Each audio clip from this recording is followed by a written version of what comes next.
Xitoydagi o'zbek studentini bir kuni qanaqa o'tadi? Xitoyda men 100% grant bilan universitetda o'qiyman va shu bilan birgalikda universitetda ishlayman. Xitoyda ishlashingiz uchun sizga work vizasi, ya'ni ish vizasi kerak bo'ladi yokida o'qiyotgan universitetingizdan 40 soatlik kontrakt orqali ishlasangiz bo'ladi.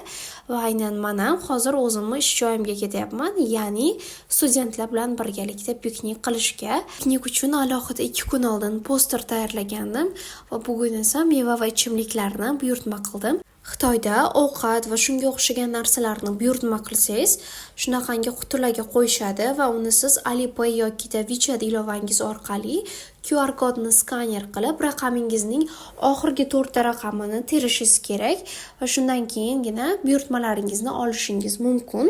Studentlar bilan ko'rishib, universitetga yaqin bo'lgan ko'lni oldida o'tirmoqchi edik, lekin binoning ichkarisida o'tirishga to'g'ri keldi. Har xil mavzular haqida, ularning universitet hayoti va birinchi yili qanday o'tayotgani haqida suhbatlashdik.